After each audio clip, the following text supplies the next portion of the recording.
नमो ओं विष्णुपाद परमहंस परिव्राजकाचार्य अष्टोत्तर शत Shri Srimad his divine grace AC Bhaktivedanta Swami Srila Prabhupada की जय अनंत कोटि गौर भक्तवृंद की जय अनंत कोटि वैष्णव वृंद की जय. All glories to Srila Prabhupada, all glories to Sri Guru and Sri Gauranga. Hare Krishna, dear devotees, I hope all you are doing well. Today we will be reading from chapter 14 from Nectar of Devotion, the chapter 14 dealing with the devotional qualification. So before we start today, so we will pray first. Om Namo Bhagavate Vasudevaya. Om Namo Bhagavate Vasudevaya. Om Namo Bhagavate Vasudevaya. Om Ajnanatimirandhasya Jnananjana Chakshuro Unmilitam Yena Tasmai Sri Gurave Namaha. नारायणं नमस्कृतं नरं चैव नरोत्तमं देवीं सरस्वतीं व्यासं ततं जयमुदीरये.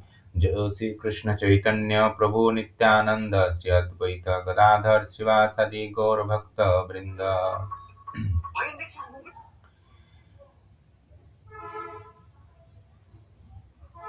हरे कृष्णा कृष्णा कृष्णा हरे हरे, हरे Ram Ram Ram Hare Hare.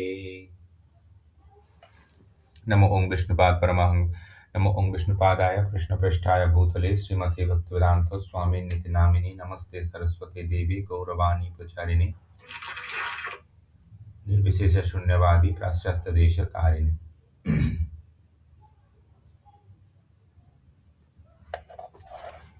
So let's begin. Please listen very carefully. Devotional qualification from Nectar of Devotion. Some scholar recommended that knowledge and the renunciation are important factor for elevating oneself to devotional service, but actually that is not fact. Actually the cultivation of knowledge or renunciation which are favorable for achieving a footing in Krishna consciousness may be accepted in the beginning, but ultimately they may also come to be rejected. For devotional service is dependent on nothing other than the sentiment or desire for such service. It requires nothing more than sincerity. In the It is the opinion of expert devotee that mental speculation and artificial austerity of yoga practice may be favorable for for becoming liberated from the material contamination, but they will also make one harder and harder. They will not That will not help at all in the progress of devotional service.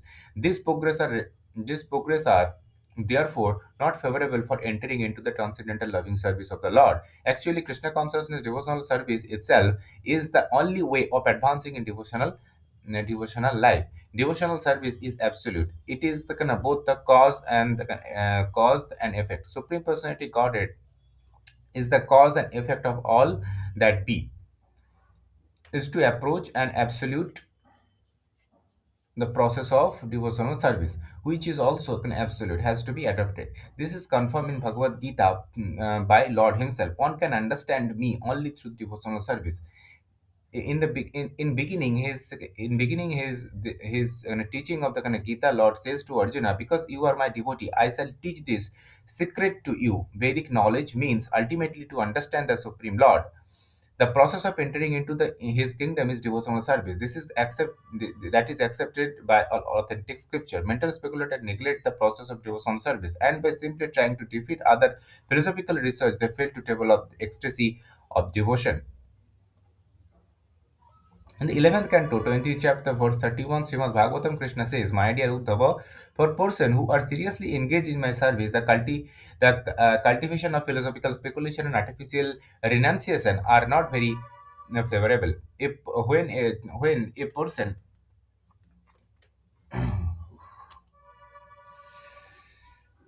When a person become my devotee, he automatically attain the fruit of the renunciation and the of material enjoyment. He get the sufficient knowledge to understand the absolute truth. That is the greatest of advancement of devotional service. A devotee cannot be in darkness because the Lord shows him the special favor and enlight him from within. In the 11th canto, 20th chapter, verse 32 33, Srimad Bhagavatam, the Lord further instruct Uddhava, my dear friend, the profit derived from the fruitive activity, austerity, the culture of philosophical knowledge, renunciation, the practice of mystic yoga, clarity, and all similar auspicious activity are automatically achieved by my devotee. Those who are simply attached to me by loving service, these devotee have everything at their disposal, they desire nothing outside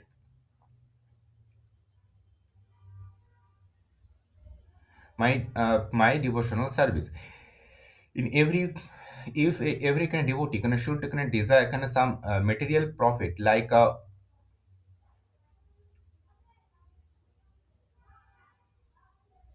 like promotion or the heavenly kind of planet, or some spiritual profit to go the Vaikunthas. By my the causeless mercy, his desire are very easily fulfilled. Actually, person who is developing Krishna consciousness and still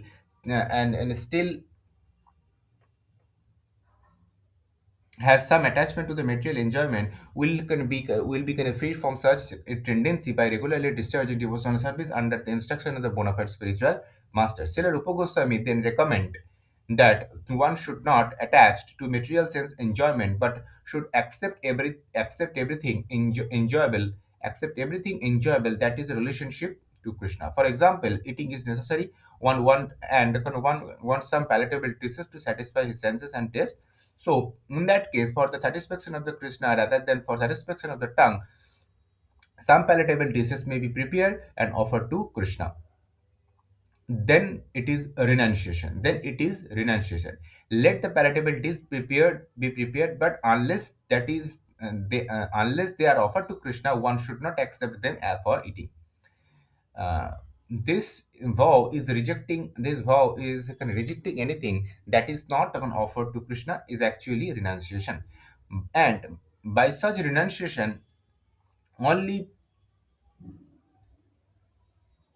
one is able to satisfy the demand of senses. The impersonalists who try to avoid everything material may undergo severe austerity, but they miss the opportunity of being engaged in the service of the Lord. Thus, their renunciation is not sufficient for perfection. There are many instances where the following such artificial renunciation without any contact with devotional service, the impersonalist again fell down and become attracted to material contamination. There are many gonna renounce even at the kind of present moment who officially become sannyasi or renouncer and outwardly claim that spiritual existence is the truth and material existence is untruth. This is in this way artificially they make a show of renunciation of the material world. However, because they cannot reach the point of devotional service, they fail to achieve the goal, and they again come back to material activities such as the philanthropic work or political agitation. There are many examples so-called sannyasi who gave up the world as untruth, but again came to the material world because they are not seeking their real repose at the lotus feet of Lord. One should not give up anything that can be utilized in the service of the Lord. That is the secret of the devotional service. Anything that can be utilized in advancing Krishna consciousness and devotional service should be accepted. For instance, we are using many machines for the advancement at our the present Krishna consciousness movement. Machine like the typewriter, dictating machine, tape recorder, microphone, airplane. Sometimes people ask us why you are utilizing material product if you are condemn the advancement of material civilization. But actually we are not condemned. We simply ask people to do whatever you are doing in Krishna consciousness. This is the same principle on which in Bhagavad Gita Krishna advised Arjuna to utilize his fighting ability in devotional service. Similarly, we are utilizing this machine for Krishna's service.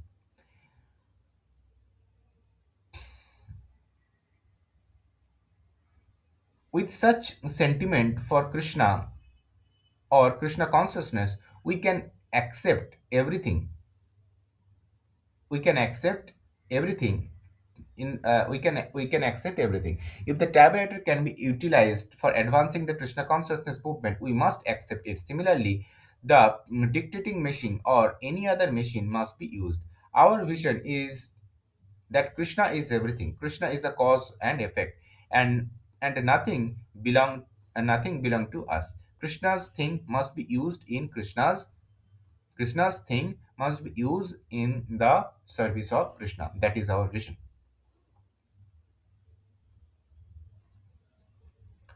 This does not mean, however, that does not mean that we should give up the principle of discharging devotional service and neglect abiding by the rules and regulations prescribed therein. The deepest stage of devotion, one must follow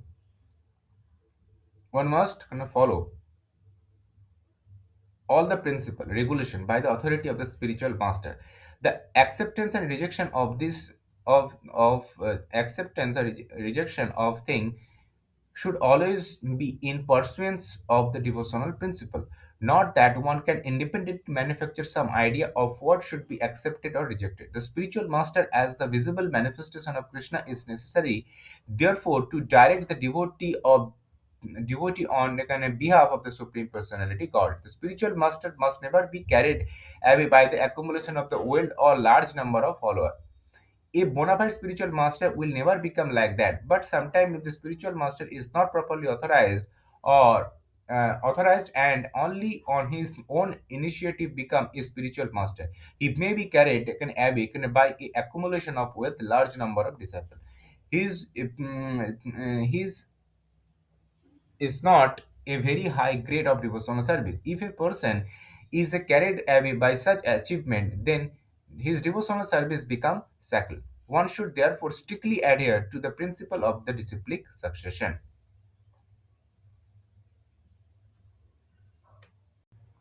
A Krishna consciousness person, being naturally purified, has no need of developing any other purification process of thought or action. On account on his being highly elevated in Krishna consciousness, he has already acquired all the good quality and is following the rules and regulations prescribed the mystic yogic process. Such rules are automatically practiced by the devotee. A concrete example is the quality of non-violence, which is considered a good qualification. A devotee is naturally non-violent and therefore does not have to practice non-violence separately. Some people seek purification by joining vegetarian movement, but a devotee is automatically vegetarian. He does not need to practice separately in this matter or to join any society for join for vegetarian. He is automatically a vegetarian. There is a many other instance showing that a devotee need not practice anything but Krishna consciousness. All the good quality of the demigod automatically develop within him. Those who are intentionally practicing to be vegetarian or to become non-violent may have good qualification by a material estimation, but these qualifications are not sufficient to make them devotee. A vegetarian is not necessarily a devotee but is a non-violent person. But a devotee is automatically both vegetarian and non-violent. We must conclude, therefore, a vegetarian and non-violence is not the cause of the devotion.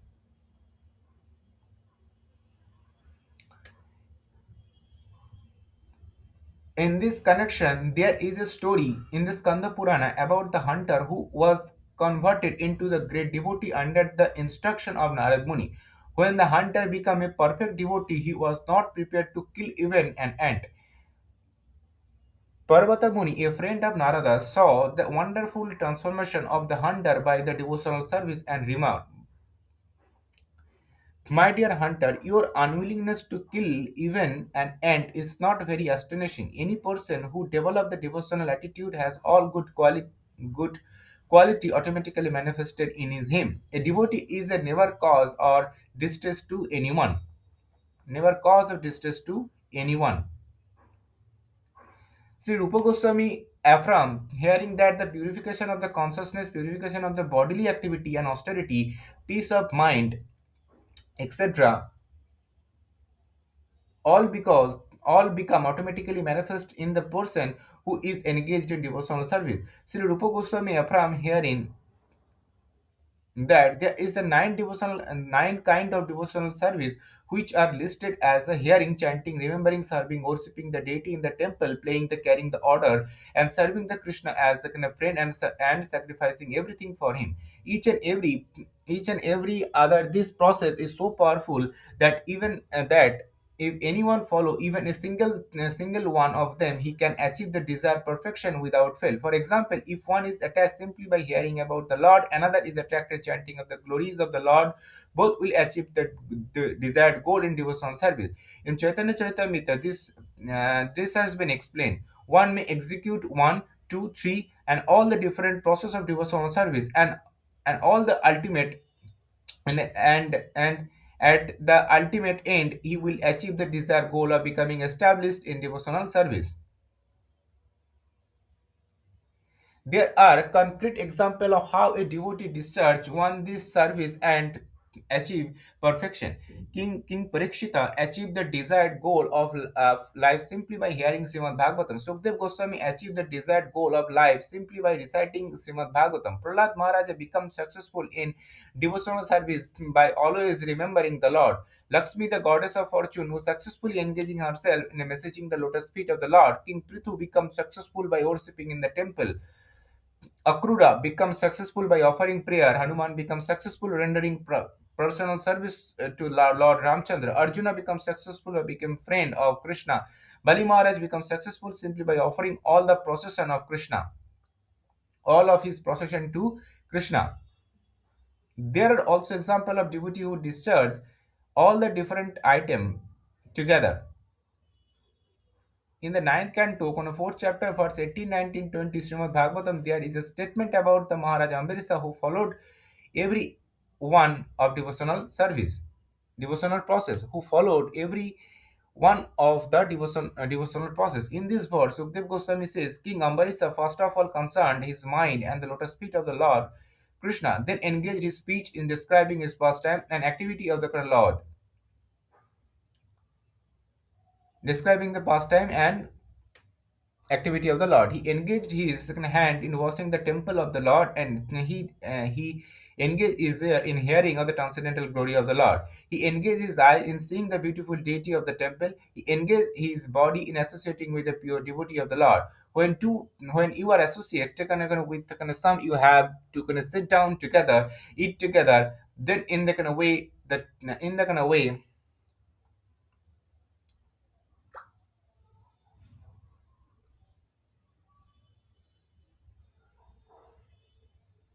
In this way, the touching of the body with his body is inevitable. Amrisa Maharaj made his association only with a pure devotee and did not allow his body to touch by anyone else. He engaged his nostril in smelling the flower and tulsi offered to Krishna. He engaged his tongue in tasting the Krishna prasada, food offered prepared for offering to the Lord, the remnant of which are taken by the devotee. Maharaja Ambarisa was able to offer very nice prasada to Krishna because he was a king and had no scarcity of finance. He used to offer Krishna the most royal dishes and would then taste the remnant as the Krishna prasada.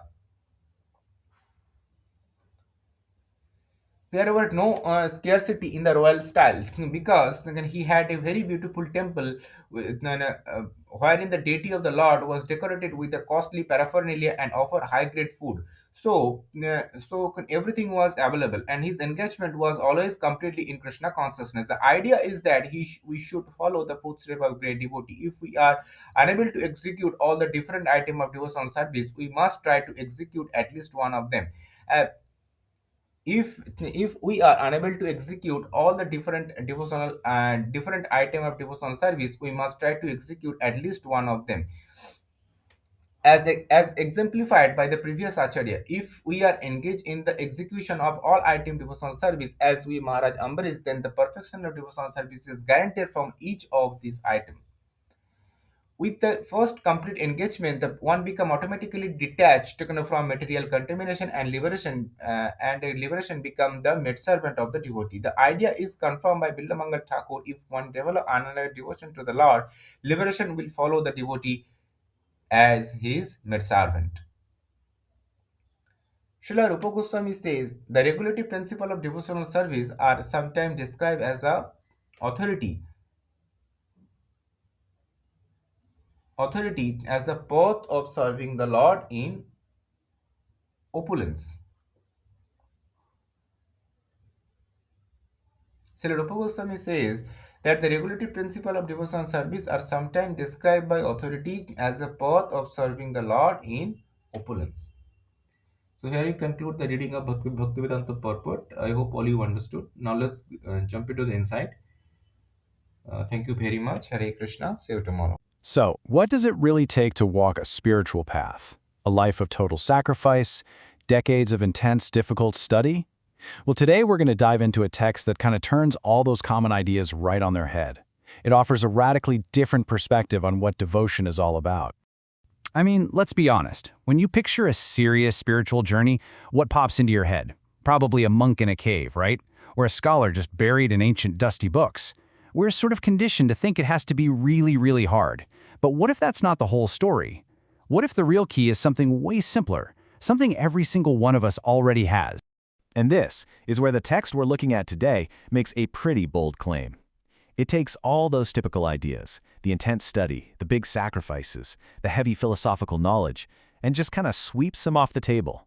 Instead, it boils the entire spiritual journey down to just one single thing. So, what is that one thing? Well, according to this text, it's not about what you know, and it's not about what you give up.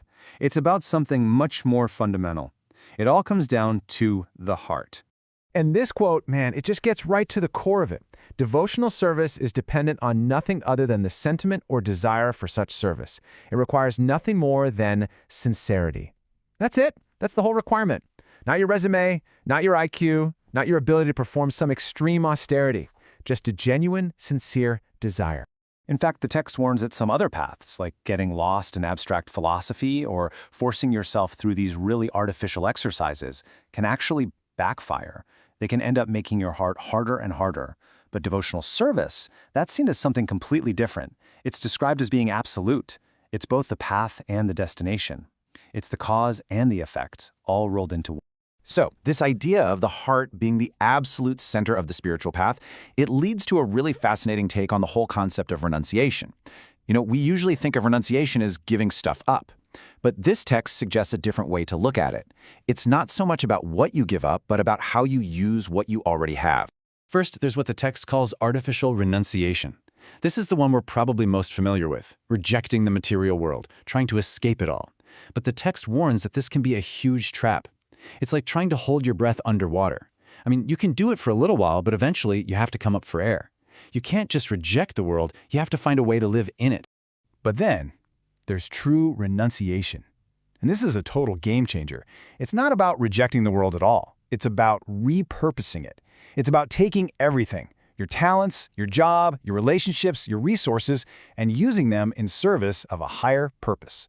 And listen, this isn't just some vague philosophical idea. The text gives some surprisingly modern examples for its time. We're talking typewriters, dictating machines, tape recorders, microphones, even airplanes. The message is crystal clear. If it can be used for a higher purpose, it's not something to be rejected. It's actually a tool for devotion. And this quote just nails it. Krishna's things must be used in the service of Krishna. That is our vision. It's a complete paradigm shift, right? It's not about my stuff or your stuff to give up. It's the idea that it's all just on loan from the divine, to be used in service to the divine.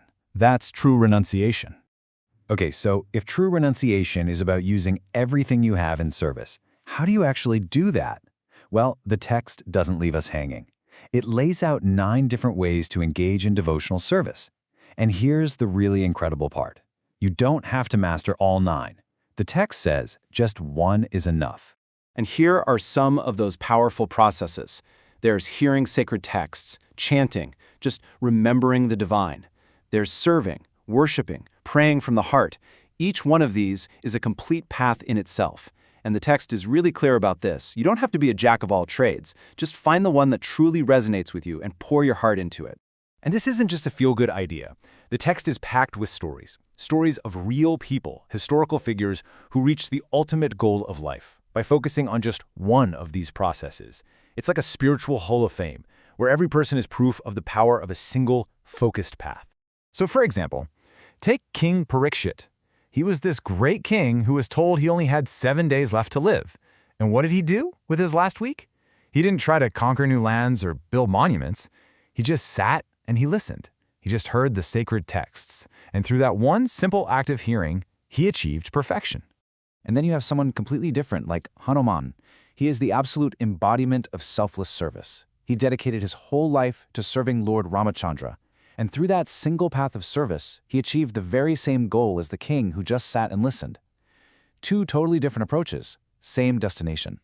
And of course, we have to talk about Arjuna from the Bhagavad Gita. His path wasn't hearing or serving in the traditional sense, it was friendship. He had this deep, personal, friendly relationship with Krishna, and that friendship was his path. It just goes to show you there is no one-size-fits-all formula for this. Okay, so this brings us to what might be the most mind-blowing idea in the entire text. It's this concept of automatic benefits. Think about it like this. If you plant a mango seed, you don't have to worry about separately growing the leaves, and then the branches, and then the flowers. You just water the root, right? The seed, and all those other things just happen automatically. Well, that's exactly what this text says about devotional service. On other paths, you might have to consciously work on cultivating nonviolence, or becoming a vegetarian, or acquiring knowledge as separate individual practices. But on the path of devotion, all those good qualities, they just show up. They're the natural fruit that grows from a heart connected to the divine. For instance, the text talks about vegetarianism. A devotee doesn't need to join a movement or force themselves to do it. It just happens.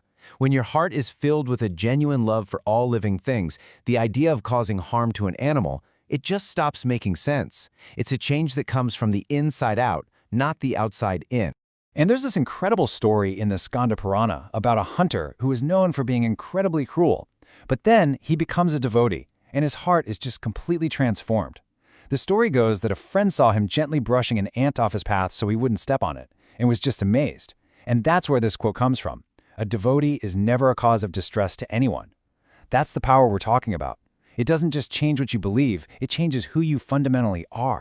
And get this, the text says that even liberation itself, the ultimate goal of so many spiritual traditions, is just another one of these automatic benefits. It's actually described as a maidservant that follows a sincere devotee around, just waiting to serve them.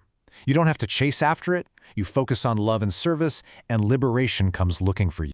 So what's the big takeaway from all this? It's that the path of devotional service is presented as a complete circle. It's not a ladder you have to climb to get somewhere else. It's more like a dance, where the movement and the destination are one and the same.